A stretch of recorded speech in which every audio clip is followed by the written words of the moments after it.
From the studios of Farm Journal Broadcast, this is AgDay.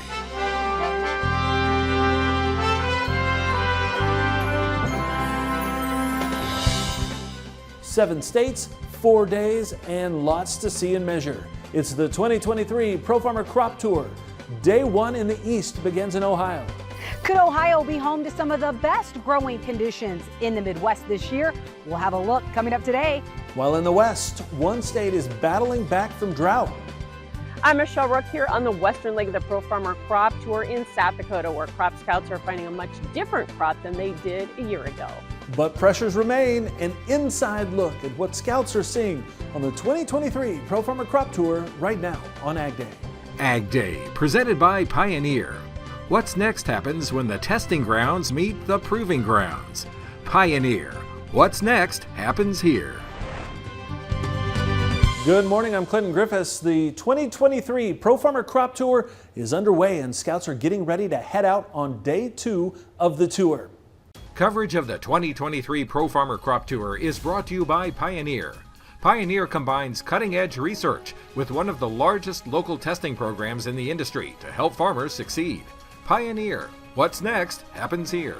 In the East, scouts are finishing up Indiana on their way to Bloomington, Illinois, while in the West, they will spend their entire day in Nebraska. But on day one, big things were expected on the western leg and in South Dakota, an area that this time last year was more than 36% covered in drought. This year, just 14%, and very little drought in the severe and extreme categories. AgDay's Michelle Rook is covering the western leg of the tour. Michelle, so far, so good. Despite some variability, crop scouts on the western leg of the Pro Farmer Crop Tour here in South Dakota are finding a much better crop than they did in 2022, where this area was mostly ravaged by drought. Scout Sherman Newland says the moisture situation is nearly 180 degrees different on his route in the southeast versus 2022. This is a lot better than last year. Last year was a complete drought, hit hard area, very low yields and everything. But this year, the South Dakota, this part has been catching a lot of rain. However, there is variability, and for some, rains didn't start until the end of July. Corn, I think some of the rains may have been too late. It might help test weight, but the ear length, the tip is already set, the round is already set, and so I don't know how much it will help the corn. But the fields Newland surveyed didn't show any pollination problems. No tip back here yet, no. No, ears are, as you can see, these are pretty long. Their average on 8 stops was 180.7 bushels. That's 10 bushels below 2021 when the state had a record yield. Newland cautions that corn was late milk to early dough, so yield could be cut by this week's heat. The dryness, coming up could shrink the grain depth a little bit and affect it some. The late July, early August rains in the state are evident in the soybeans, which are green and looking much better than in 2022. But our high counts are really strong. It's definitely above what we would normally see in the state here. Pest pressure has also been light, except for some pockets with grasshopper feeding. But even then, she thinks USDA's 42 bushel per acre average may be conservative. Based on what we see here, if I continue to find some of those bigger pod counts here, I don't know. I think that we could see potentially a little higher in South Dakota, just given that yield estimate from USDA right now is so close to the past years. But again, that's dependent on weather this week and the rest of the season. In South Dakota, I'm Michelle Rook reporting for AgDay. All right, thanks, Michelle. And a reminder about what USDA was expecting when it comes to yields. The August farmer survey is predicting a national corn yield of 175.1 for South Dakota. Expectations are for 145 bushels to the acre, an increase of 9.8% over last year. For soybeans, 50.9 bushels to the acre nationally, and another big increase for South Dakota at 42 bushels an acre. That's up 10.5% compared to 2022. USDA currently has Ohio pegged at a statewide corn yield of 191 bushels per acre. Now, if that holds true, that will be a 4% better than last year. Drought not an issue this year in the state. Farm Journal's Tyne Morgan joins us now. And Tyne, are scouts seeing a better Ohio crop than they saw in 2022? Well, I'd say they definitely are, Clinton. In fact, Ohio may be home to some of the better growing conditions in the Midwest this year. This week, heat definitely hitting headlines, but here in central Ohio, the temperatures are only forecast to top 90 degrees just one day. And farmers here tell me that growing degree units may actually be behind average so far this year. And I'm going to stretch this out. Field by field, Because of the moisture, they're going to end up with a pretty decent corn crop, it looks like, out of this field. ear by ear. Pretty decent ears, just lack some length. Day one of Pro Farmer Crop Tour produced some surprises. Just a little bit of kernel tip back there. But overall, scouts saw a more consistent crop than they did last year in Ohio. Good solid corn crop, especially for the state. Ohio's typically a hit or miss state, and it looks like most of the area is hit this year based on what we've seen. Pro Farmer's Brian Grady says the variability is still popping up in some fields, especially when sampling corn compared to soybeans. We actually had our highest pod count on soybeans on the poorest cornfield, and those two fields side by side obviously had the same weather. So it shows you that what's good for corn isn't always good for soybeans or vice versa.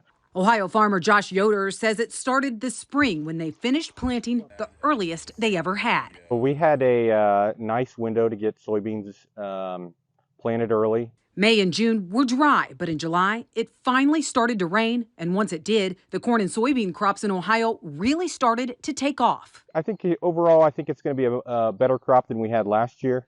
In particular, I don't know if it's going to be as good of a crop as what we had in 2021, but we're set up to have an above average crop.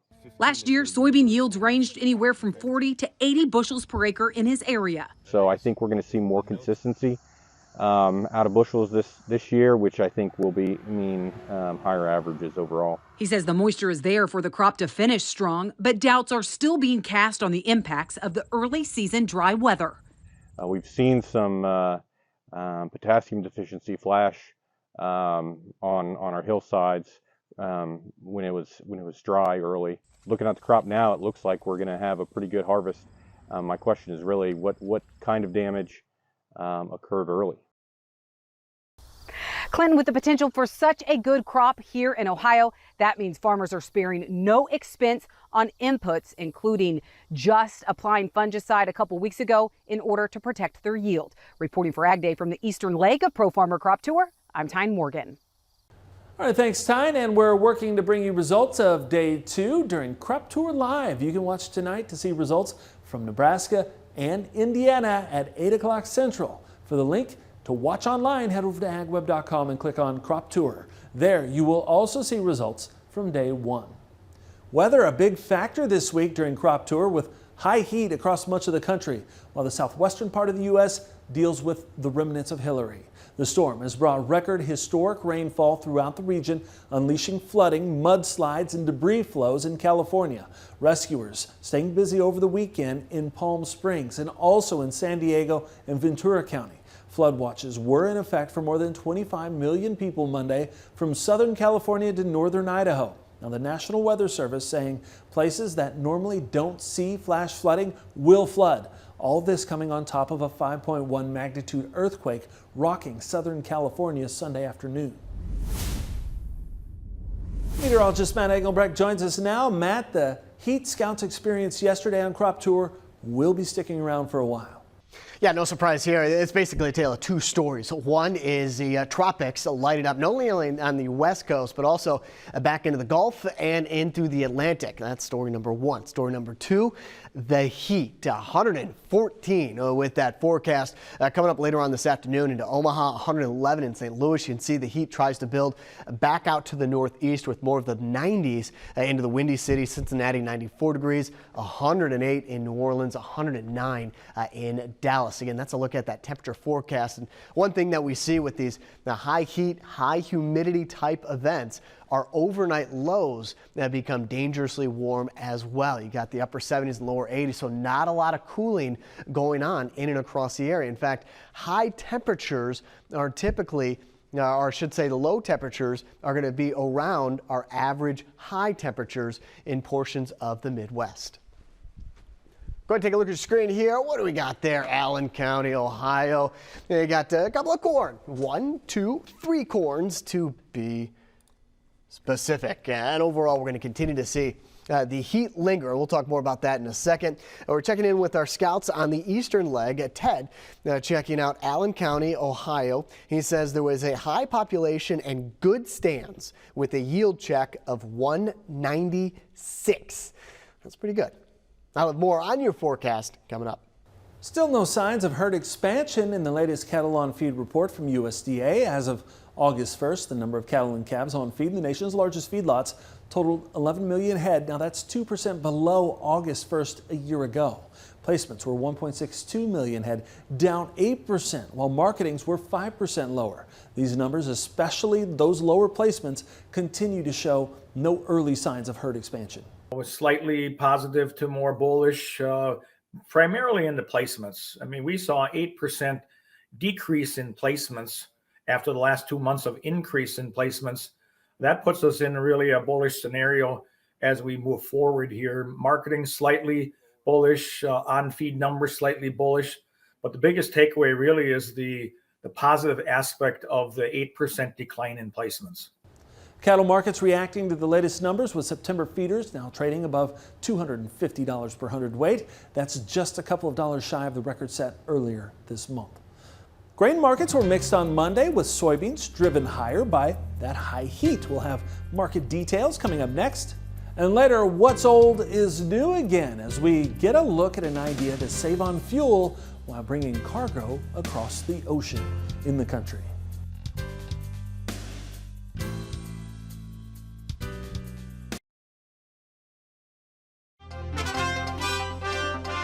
Soybean prices are at their highest in months, and cattle are also in the green, possibly thanks to that bullish cattle on feed report released Friday. Michelle Rook discusses the numbers in Markets Now.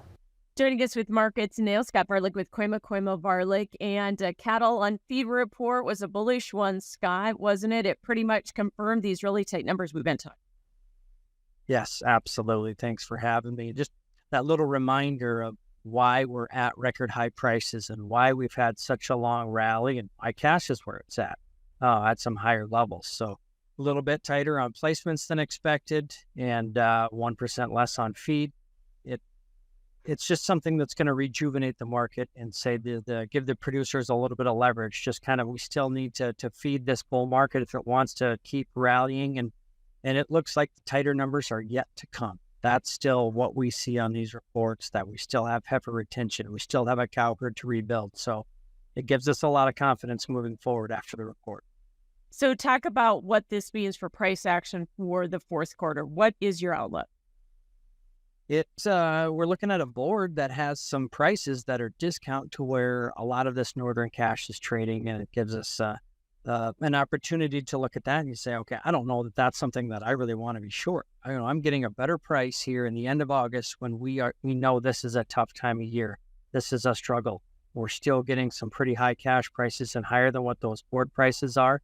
I'm still feeling very optimistic about the fourth quarter. And as we turn the calendar into the first quarter, we're going to have tight numbers and have leverage throughout that the next half of the year coming up. We just need to get through this short-term window here of the sluggish packers saying they have cattle in front of them, and I like what we have to look forward to.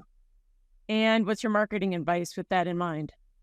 I'm trying to be top-side open kind of trading. I know I have a lot of dollars shelled out there and what I have for an investment, so have to find some way to protect myself. It's almost like the cost of doing business right now with the prices as high as they are, but just trying to make sure I have some of that top side open so I can capture what I think is going to happen.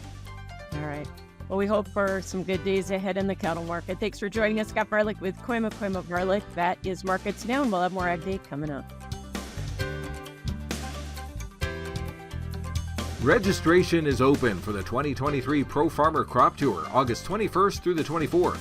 Attend one of our nightly meetings or join online as we gain insight on the 2023 growing season. Visit profarmercroptour.com/register to select the stop nearest you. I'm going to point out something interesting that's going on regarding the atmosphere. I mean, well, this entire week, the last 2 weeks, it's been pretty interesting, especially when you look at, of course, the tropical storm, Hurricane Hillary, that tropical system. But top left corner of your screen, this little circle right here. So what we're going to end up doing is actually combining what is left over from that tropical system with this ridge to produce some heavier downpours, possibly some severe weather back up here towards the Canadian-United States border. So this is jet stream coming up on Thursday.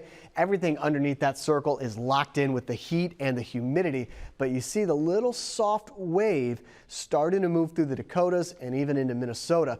That is going to be our focus for some showers or thunderstorms coming in Wednesday, Thursday, and Friday. By Saturday, it evolves into a much deeper trough for portions of the Northeast and also cooling things off a little bit into the Midwest. Now that ridge still stands into Texas, Oklahoma, and back out to the west, where it again is going to establish hot and dry conditions in terms of showers and thunderstorms.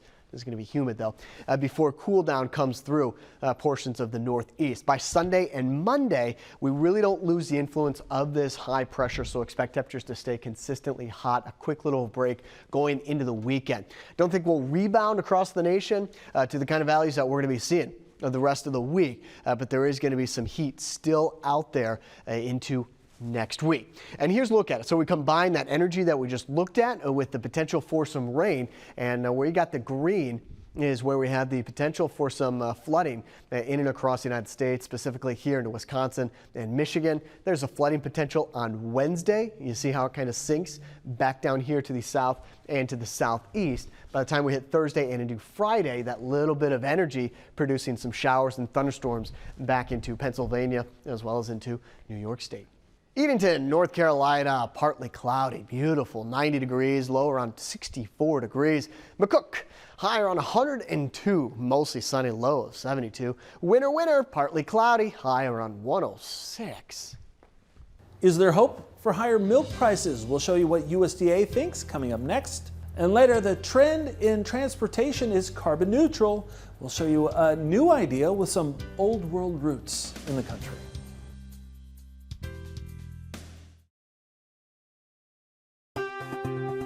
The Dairy Report on Ag Day is brought to you by Beringer Ingelheim, because you, the people who put cattle first, are second to none.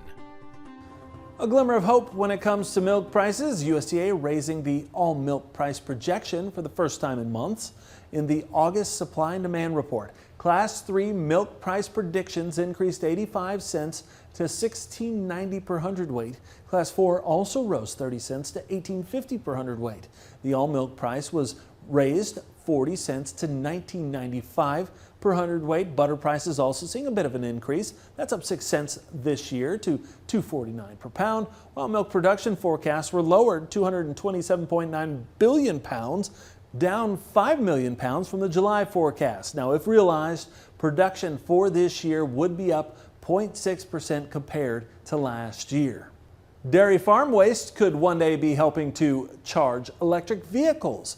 Researchers at Michigan State University recently showing off an electric tractor that can operate on renewable electricity generated by a mobile renewable EV charging station.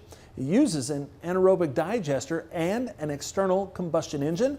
The lead researcher on the project says he hopes to implement mobile EV charging stations on small and medium-sized dairy farms, and he says he wants to give farmers in rural areas a way to not only charge their own EVs, but also generate money doing it for other people's vehicles. Now, dairy is the leading ag commodity in Michigan, accounting for nearly 5% of the state's gross domestic product. It takes some pretty big ships to transport so many goods across the ocean. Up next, an idea to use a lot less fuel thanks to an energy source that's in abundant supply in the country.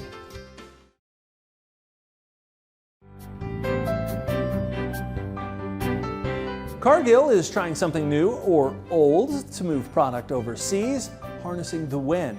Now check this out. The company is experimenting with 123-foot-tall rigid sails as a more environmentally friendly option to power large fleets of ships. In a recent trial, a chartered bulk carrier successfully completed its inaugural journey from Shanghai to Singapore with two so-called wind wings. The sails were developed by the same company that has designed boats for the America's Cup. Now, Cargill says these innovative sails have the potential to reduce the ship's fuel consumption by approximately 20%. And if the results are positive, Cargill plans to equip up to 10 additional vessels with these sails. Now, Cargill hopes to recoup the cost of adding the technology through the fuel savings. All right, and that's going to wrap us up for this edition of Ag Day. Now, be sure to tune in tonight at 8 o'clock Central Time for the results from Day 2 of the Pro Farmer Crop Tour.